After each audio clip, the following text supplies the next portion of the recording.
Welcome back. You're still watching the Daily Debate, and I'm honored to be having with me over the program for tonight Engineer Amany. Shennawy, thank you very much once again for being with us tonight on the Daily Debate.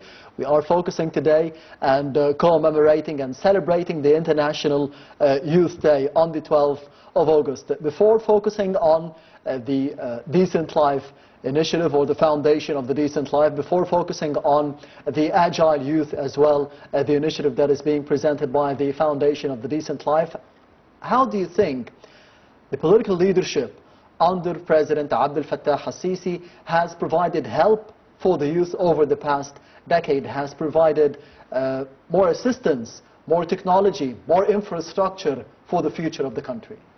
As a youthful country, Egypt is giving a great attention to youth. Yes. We have the majority of citizens in Egypt youth, and that's why we're a youthful country, and this is the future. We have a lot of potential in those citizens, our future. So the country is giving a lot of attention. President Abdel Fattah al-Sisi is giving a lot of attention to the youth. They are involved in everything.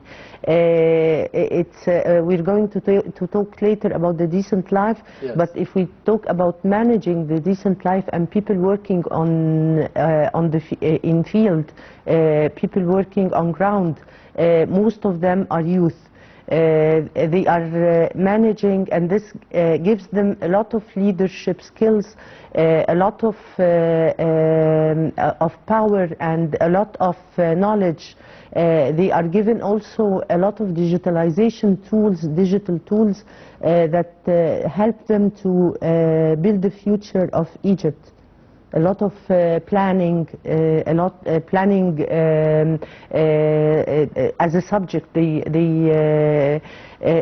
study planning, they study management, and they study all the leadership tools. So what is the importance of the Decent Life Foundation to be organizing the first youth camp for 2024, the Agile Youth?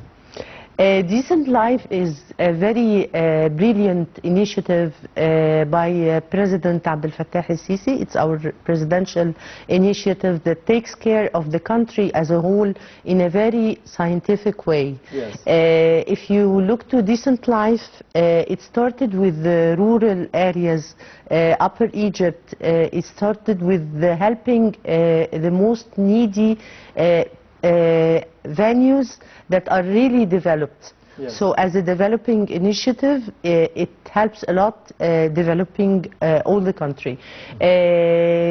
Organizing the Agile Youth event by Decent Life makes a great impact on having a very organized event, having the youth studying the core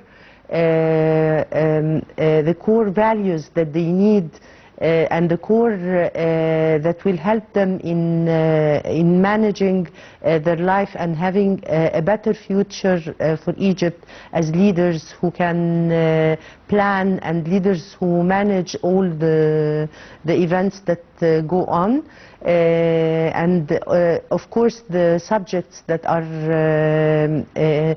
are initiated in this event are very important, entertaining subjects, digital transformation subjects, all what the youth need for the future. Yes, according to the set of values that they need, as you mentioned right now, what are the set of cultural and the legal issues that the Decent Life Foundation has attracted attention to be solving for the youth? For the youth, they are starting, if they are starting business as entrepreneurs. It is a hard word. Yeah. If they are starting businesses, they should study well how to manage their business, how to start it, how to face the legal issues, If they are working in the field on ground with people, they should know the legal rules that how to manage the situations. So it's very important to have youth who studied well and have good values and leadership values that help them manage the events. Have we found solutions for those problems, especially the legal and the cultural mindset that needs to be changing for the youth of Egypt in the future? Yes, of course. The cultural points, for example, we have women empowerment that gets the women and the girls as youth in equal steps with the boys or the men. So they are working on the same project that help the country and help their youth, the youth people who are involved.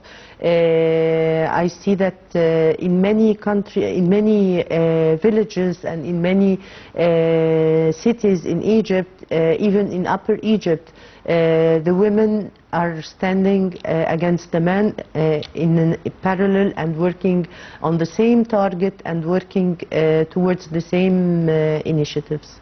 Yes, you've mentioned the item of entrepreneurship, that a lot of young men and young women of Egypt, they are willing to be owning their own business and taking the risk as well. Do you think that there is a change of a mindset for the future in this field, to be specific? There is a great change in mindset, and there is a lot of help from the government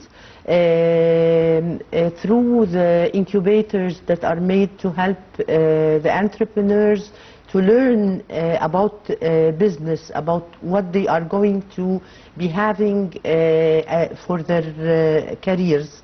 In order to have youth who have successful careers, not having their work start and you find people shutting down and destroying their project. Yes. So if it is well studied, if they know what they are doing, if they have good management skills, good leadership skills, they are having a lot of help from the government and from the NGOs as vocational service.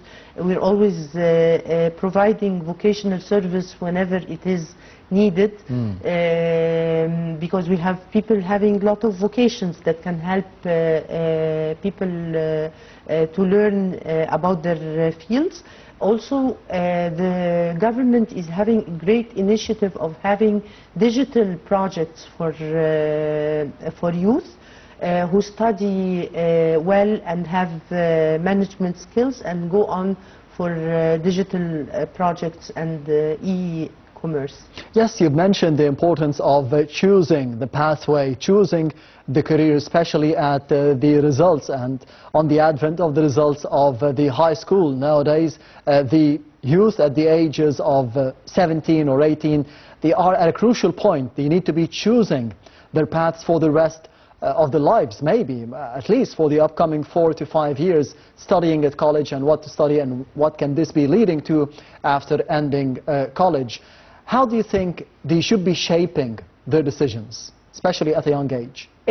People in the age of secondary schools, maybe by 14, 15 years, should be thinking of how to choose their careers. Yes. You reminded me of a project that I took part in through my NGO. It was about raising awareness in schools for kids how to choose their careers. It was this point that we went to schools and we talked, every one of us talked about how should a 15 years or 14 years boy or girl start doing and start qualifying himself. If he wants to be an engineer, what to do. If he wants to be a doctor, if he wants to be an ambassador, he can, how can he wear his clothes, how can he talk, how can he know languages and practical study. Solutions, yes, guidelines. Yes, as grown-ups who went through those steps, we went to schools and we talked with the youth in this stage of studying, and it was a very successful project. It was a pilot project that we wanted to continue afterwards. But it is a pilot. It was not continued. But I think that every teenager needs this decision to know what will happen in the future. How can I be preparing for it in the future? What I need to be studying in the upcoming 4 or 5 or 6 years to be getting to the path that I want in the future. But you mentioned as well another important topic, that the government is empowering women, and we have seen that in several fields over the past decade under the tenure of President Abdel Fattah al-Sisi. How do you see the importance of women empowerment at a younger age? As our culture in Egypt is providing already women empowerment since long ages, Egyptian women were queens and were working hand to hand with men. Yes. Maybe in some decades this went a little slower, but now President Abdel Fattah al-Sisi is taking care of empowering women and women being equal to men in everything. As we said, our society is a youthful one, and so we have in this youthful society young girls and young youth who are going to be women afterwards. So those young girls are empowered. We have girl empowerment in Egypt. A lot of initiatives were made for young girls to be in. Yes. It was made by Minister Maya Morsi before she becomes a minister. Yes. In the women committee, the National Council. The National Council of Women. There are a lot of initiatives for young women, for girls' empowerment, and this is very important in our society. Yes, of course we were speaking as well on the Decent Life initiative and the foundation of the Decent Life. It started in 2019 and nowadays we are in 2024, looking forward to the second phase with about 150 billion Egyptian pounds will be pumped in the second phase of the Decent Life initiative for the fiscal year 2024-2025. Before looking forward to the upcoming years, how would you assess the achievements that were gained since 2019 and up till now in the Decent Life initiative? Since 2019, we're having a lot of achievements that are given to Egyptians in developing the villages, especially the rural villages. And the figure that was last heard on the report is 58 million Egyptians were achieved until now in the Decent Life initiative. This means more than half Egyptians are taken care of in a way by Decent Life, because Decent Life works in many areas of focus. Health, education, developing the houses, water connections, women empowerment. Decent Life is working in a lot of areas of focus. So 58 million Egyptian is a big figure, and it's more than half the citizens.